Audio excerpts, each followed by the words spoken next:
अध्याय 2 विष के दांत, जिनके लेखक हैं नलिन बिलोचन शर्मा।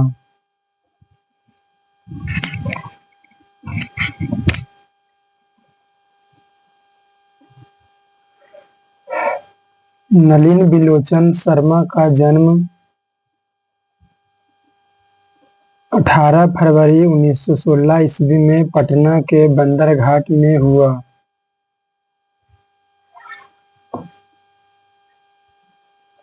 वे जन्मना भोजपुरी भाषी थे।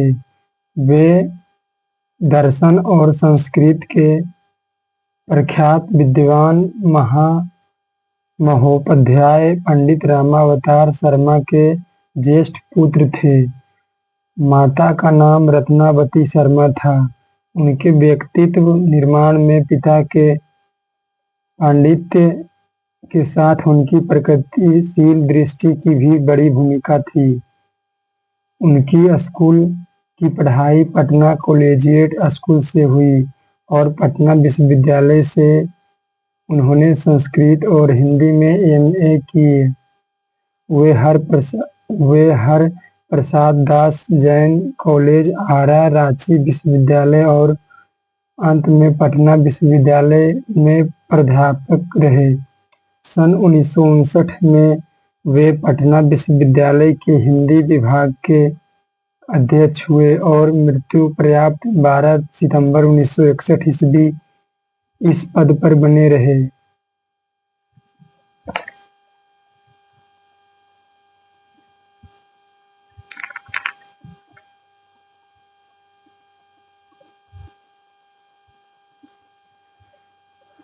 हिंदी कविता में प्रपथवाद के प्रवर्तक और नई शैली के आलोचक नलिन जी की रचनाएं इस प्रकार है।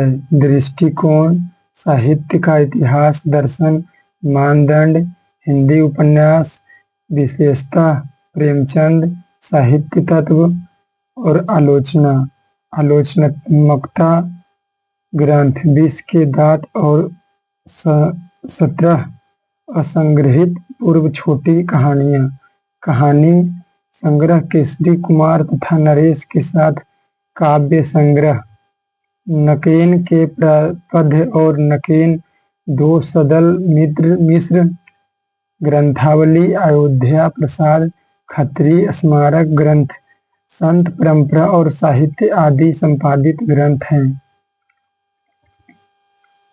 आलोचकों के अनुसार प्रयोगवाद का वास्तविक प्रारंभ नलिन बिलोचन शर्मा की कविताओं से हुआ और उनकी कहानियों में मनोवैज्ञानिकता के तत्व समग्रता से उभरकर आए। आलोचना में वे आधुनिक शैली के समर्थक थे। वे कथ्य, शिल्प, भाषा आदि सभी स्तरों पर नवीनता के आग्रही लेखक थे। उनमें प्रायः परंपरागत दृष्टि एवं शैली का निषेध तथा आधुनिक दृष्टि का समर्थन है। आलोचना की उनकी भाषा गठी हुई और संकेतात्मक है। उन्होंने अनेक पुराने शब्दों को नया जीवन दिया जो आधुनिक साहित्य में पुनः प्रतिष्ठित हुए। यह कहानी विष के दांत तथा अन्य कहानियां नामक कहानी संग्रह से ली गई है। यह कहानी मध्य वर्ग के अनेक अंतर्विरोधियों को उजागर करती है। कहानी का जैसा ठोस सामाजिक संदर्भ है, वैसा ही स्पष्ट मनोवैज्ञानिक आशय भी। आर्थिक कारणों से मध्य वर्ग के भीतर ही एक और सेन साहब जैसों की एक श्रेणी उभरती है जो अपनी महत्वाकांक्षा और सफेदपोशी के भीतर लिंग भेद जैसे कुसंस्कार छिपाए हुए हैं, तो दूसरी ओर गिरधर जैसे नौकरी पेशा निम्न मध्यम वर्गीय व्यक्ति की श्रेणी है जो अनेक तरह की थोपी गई बंदिशों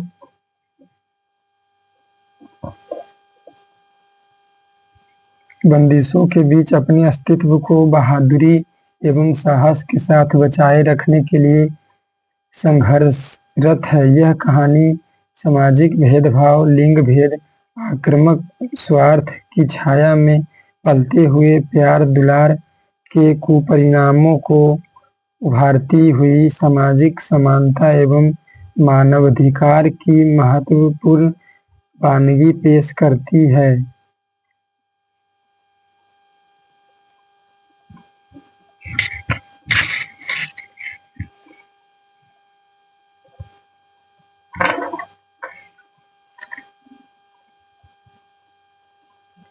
ये नलिन विलोचन शर्मा जी का परिचय था।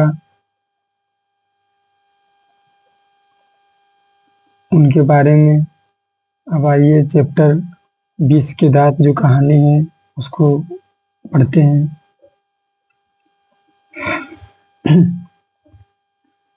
सेन साहब की नई मोटर कार बंगले के सामने बरसाती में खड़ी है। काली चमकती हुई स्ट्रीमर एंड जैसे कोयल घोंसले में कि कब उड़ जाए। सेन साहब को इस कार पर नाज है। बिल्कुल नई मॉडल 7,500 में आई है। काला रंग, चमक ऐसी कि अपना मुंह देख लो, कहीं पर एक धब्बा दिख जाए तो क्लीनर और सोफर की शामत ही समझो। मेम साहब की सख्त ताकीद है कि खोखा खोखी गाड़ी के पास फटकने ना पाए। लड़कियों तो पांचों बड़ी सुशील है। 5-5 ठहरी और 100 भी लड़कियां तहजीब और तमीज की तो जीती जागती मूरत ही है। मिस्टर और मिसेज सेन ने उन्हें क्या करना चाहिए यह सिखाया हो या नहीं, क्या क्या नहीं करना चाहिए इसकी उन्हें ऐसी तालीम दी है कि बस लड़कियां क्या कठपुतलियां हैं। और उनके माता पिता को इस बात पर गर्व है। वे कभी किसी चीज को तोड़ती फोड़ती नहीं।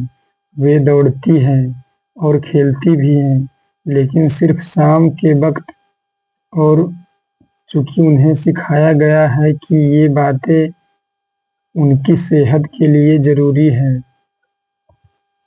वे ऐसी मुस्कुराहट अपने होठों पर ला सकती है कि सोसाइटी की तारीखाएं भी उनसे कुछ सीखना चाहे तो सीख ले।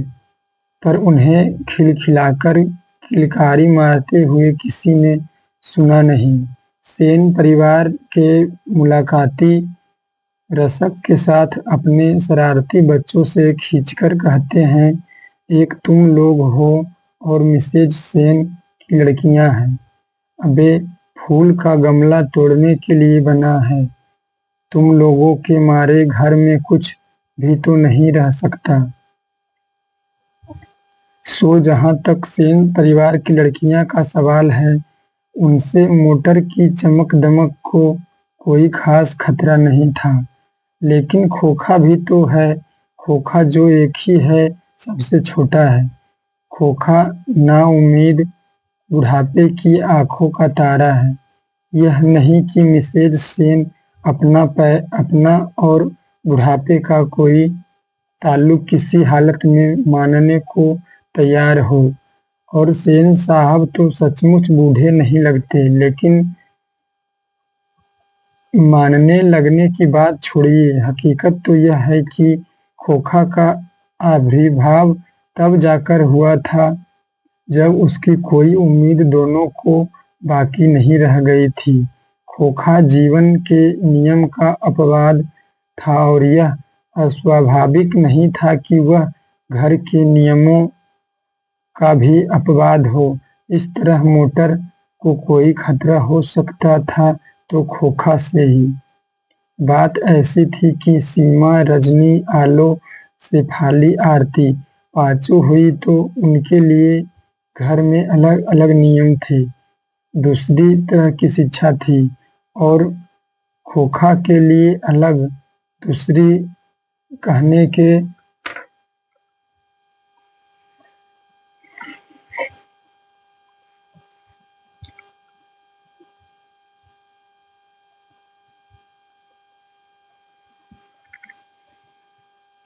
लिए तो सेनों का कहना था कि खोखा आखिर अपने अपने आप का बेटा ठहरा, उसे तो इंजीनियर होना है। अभी से उसमें उसमें इसके लक्षण दिखाई पड़ते थे, इसलिए ट्रेनिंग भी उसे वैसी ही दी जा रही थी।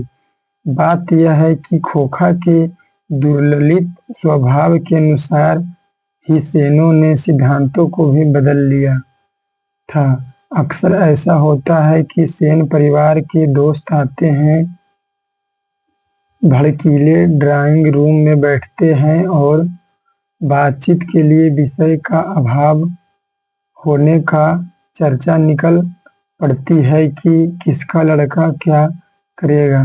तब सेन साहब बड़ी मौलिकता और दूरंदेशी के साथ फरमाते हैं कि वह तो अपने लड़के को अपने ढंग से ट्रेंड करेंगे। करेंगे क्या, कर रहे हैं। आजकल की पढ़ाई लिखाई तो फिजूल है। वह तो उसे अपनी तरह बिजनेसमैन इंजीनियर बनाना चाहते थे। अब देखिए ना, सेन साहब कहते हैं खोखा 5 साल का हो रहा है, लोग कहते हैं उसे किंडरगार्टन स्कूल भेज दो। लेकिन मैंने अभी यही इंतजाम किया है कि कारखाने का बढ़ई मिस्त्री 2-1 घंटे के लिए आकर उनके साथ कुछ ठोक पीट किया करे।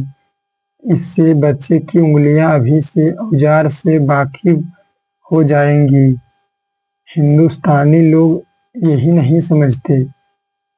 एक दिन वाकया है कि ड्राइंग रूम में सेन साहब के कुछ दोस्त बैठे गपशप कर रहे थे। उनमें एक साहब साधारण हैसियत के अखबारनीस थे और सेनों के दूर के रिश्तेदार भी होते थे।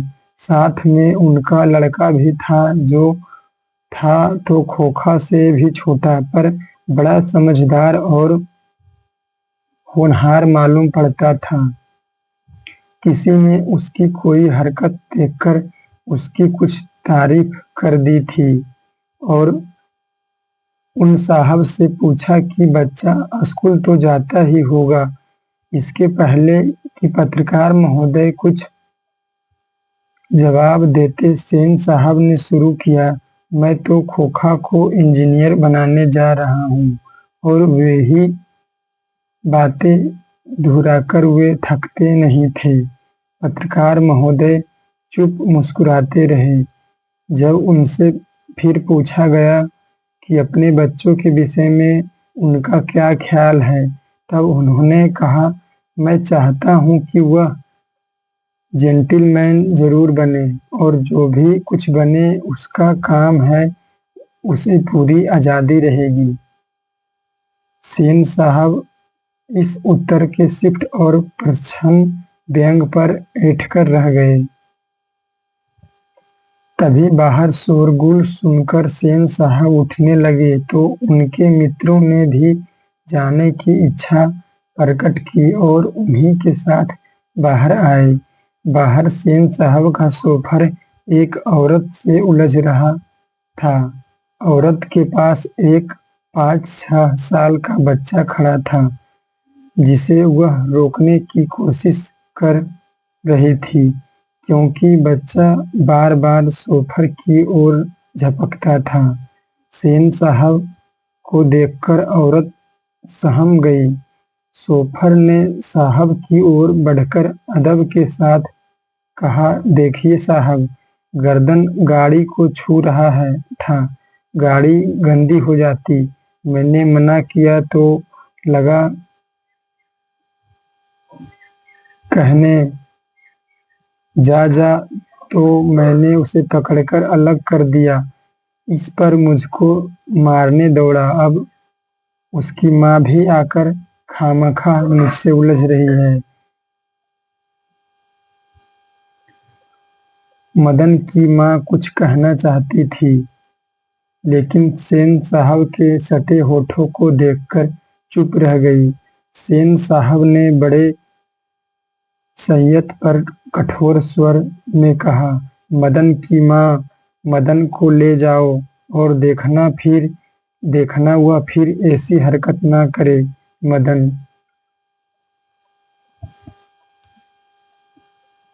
मदन की माँ अपने बच्चों के बाएं घुटने से निकलते हुए खून को पोंछती हुई चली गई।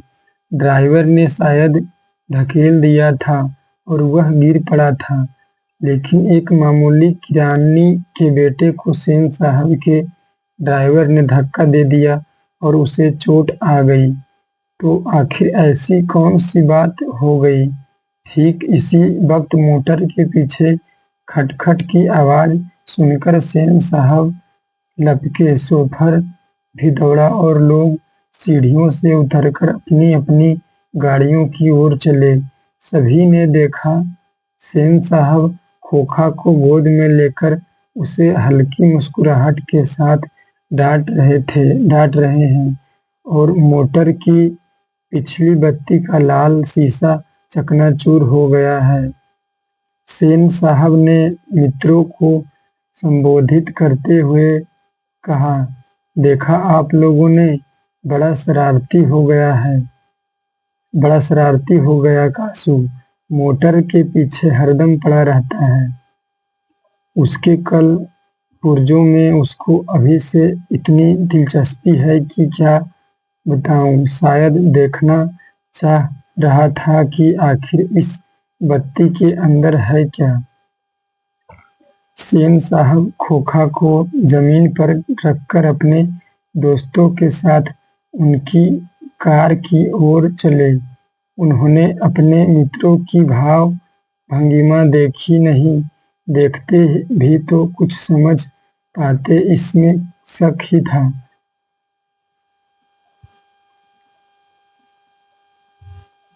मिस्टर सिंह अपनी कार के पास पहुंचे और सेन साहब को नमस्कार कर दरवाजा खोलने के लिए बढ़े, फिर रुक गए। उनकी निगाह अचानक ही अगले चक्के पर गई थी। उन्होंने नजदीक जाकर देखा और परेशानी की हालत में खड़े हो गए। टायर बिल्कुल बैठ गया था, शायद पंक्चर हो गया था। सेन साहब भी आगे बढ़ आए और कुछ झिझकते हुए बोले, कहीं ऐसा तो नहीं कि कासू ने हवा निकाल दी हो। ड्राइवर, जरा दूसरे चक्कों को भी देख लो और पंप लेकर हवा भर दो। और हाँ, कुर्सियाँ लॉन में लगवा दो, तब तक हम यहाँ बैठते हैं। ड्राइवर ने एक कार का चक्का लगाकर सूचना दी कि दूसरी ओर के पिछले चक्के की भी हवा निकाली हुई थी। काम तो कासू बाबू का ही मालूम पड़ता है, इधर ही खेल रहे थे, शोफर ने बताया और पंप लाने चला गया।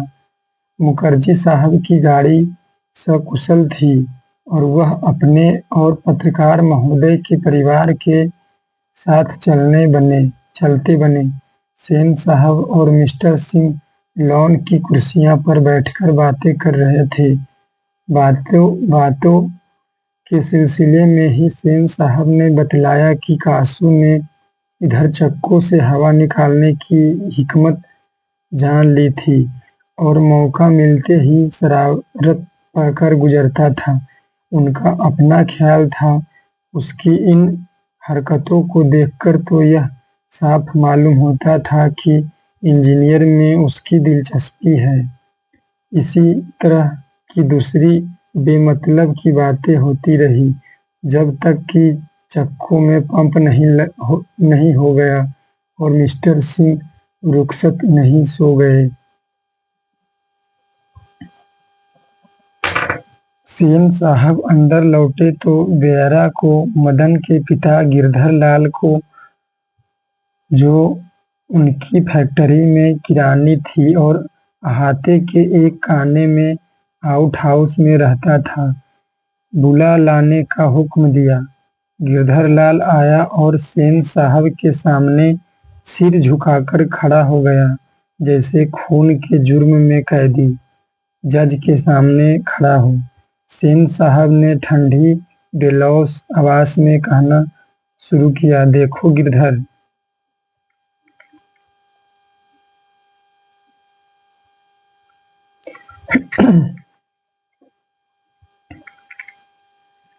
मदन आजकल बहुत शौक हो गया है।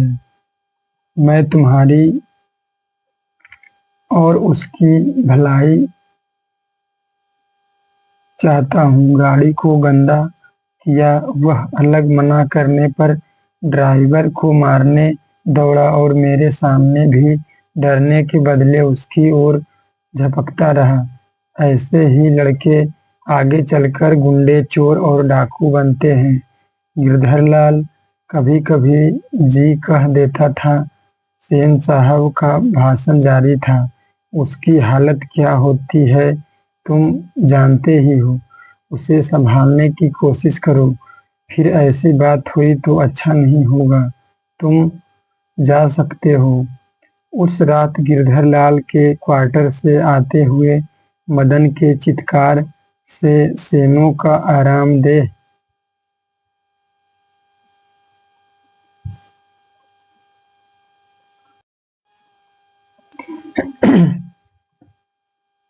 चित्कारों से सेनों का आरामदेह सायनागर गूंज गया। आराम में खलल पड़ने से कुछ झुंझलाकर पिता सेन ने धर्मपत्नी से बड़ी समझदारी की बात कही। गिरधर खुद समझदार आदमी है। उसकी बीवी ने ही लड़के को बिगाड़ दिया है। मदन की यही दवा है। मेरी तो तबीयत हुई थी कि कमबख्त की खाल उधेड़ दूं। गिरधर ने ऐसी ही कड़ाई जारी रखी तो शायद ठीक हो जाए। Spare the rod and squirrel the child. माता सेन की नींद उचट गई थी। उन्हें मदन की कातर चिल्लाहट से ज्यादा अपने पति की बकबक पर खींच आ रही थी, लेकिन उन्होंने भी बड़ी खींच मदन पर ही उतारी।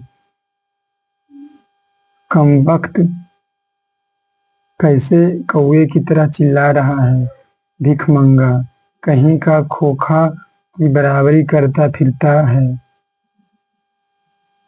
मदन का आर्त रुदन रुक गया था।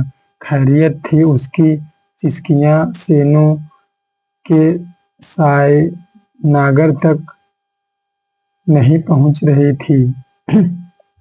लेकिन दूसरे दिन तो बिल्कुल बेढब मामला हो गया। शाम के वक्त खेलता कूदता खोखा बंगले के अहाते की बगल वाली गली में जा निकला। वहां धूल में मदन पड़ोसियों के आवारागर्द छोकरों के साथ लट्टू नचा रहा था। खोखा ने देखा तो उसकी तबीयत मचल गई। हंस कौओं की जमात में शामिल होने के लिए ललक गया, लेकिन आदत से लाचार उसने बड़े रोब के साथ मदन से कहा, हमको लट्टू दो, हम भी खेलेगा। दूसरे लड़कों को कोई खास उज्र नहीं थी। वे खोखा को अपनी जमात में लेने के फायदों को नजरअंदाज नहीं कर सकते थे, पर उनके अपमानित प्रताड़ित लीडर मदन को यह बात कब मंजूर हो सकती थी। उसने छूटते ही जवाब दिया, अबे भाग जा यहाँ से, बड़ा आया है लट्टू खेलने वाला। मैं भी लट्टू तेरे, जा अपने बाबा की मोटर पर बैठ। कासू तैश में आ गया। अब इसी उम्र में नौकरों पर, अपनी बहनों पर हाथ भी चला देता था। और क्या मजाल कि उसे कोई कुछ कर दे। उसने भाव देखा न ताव मदन को एक घूसा रसीद कर दिया। चोर गुंडा डाकू होने वाला मदन भी कब मारने वाला था। वह झट कासू पर टूट पड़ा। दूसरे लड़के जरा हटकर इस द्वंद्व युद्ध का मजा लेने लगे, लेकिन यह लड़ाई हड्डी और मांस की, बंगले के पिल्ले और गली के कुत्तों की लड़ाई थी।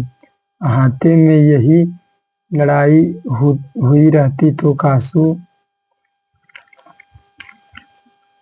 शेर हो जाता। वहां से तो 1 मिनट बाद ही वह रोता हुआ जान लेकर भाग निकला।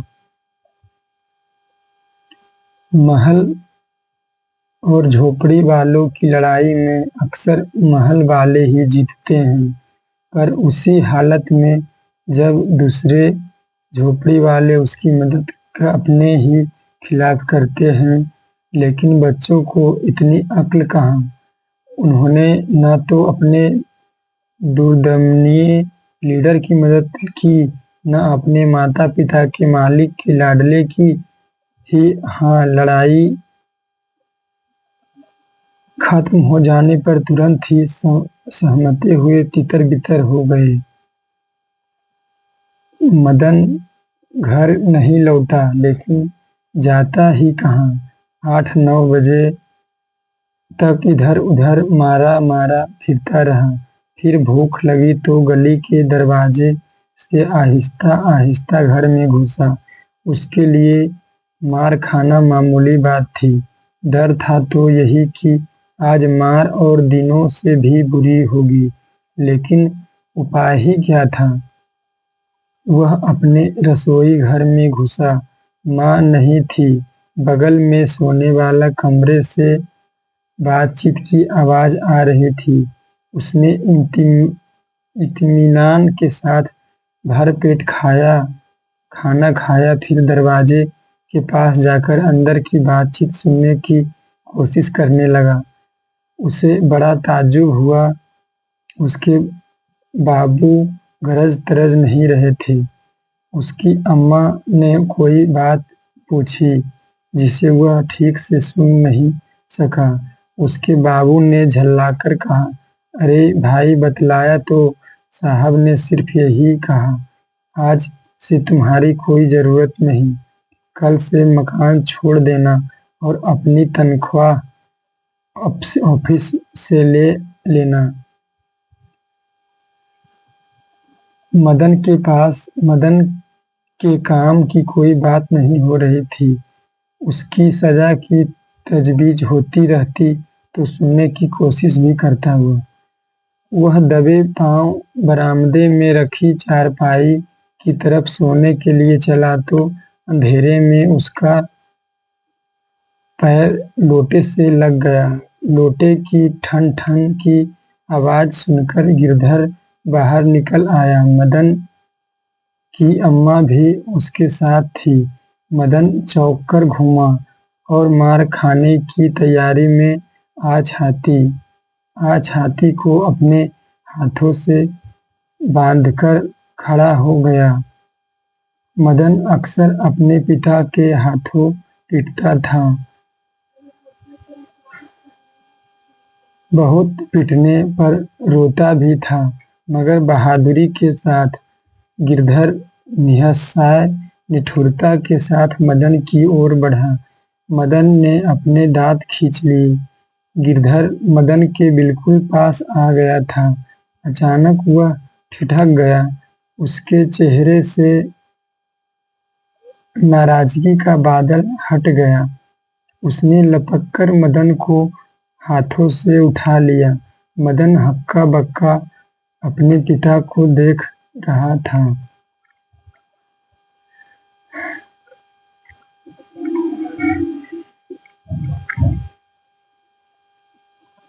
उसे याद नहीं कि उसके पिता ने कब उसे इस तरह प्यार किया था।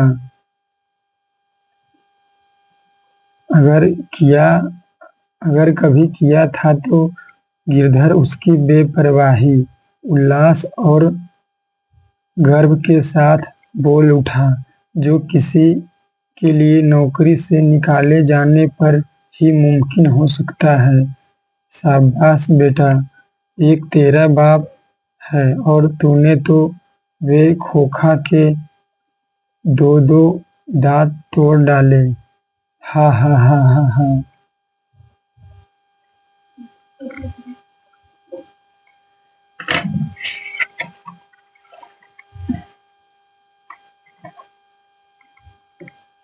तो इस तरह से 20 किताब जिनके लेखक नलिन बिलोचन शर्मा हैं और ये कहानी समाप्त होता है।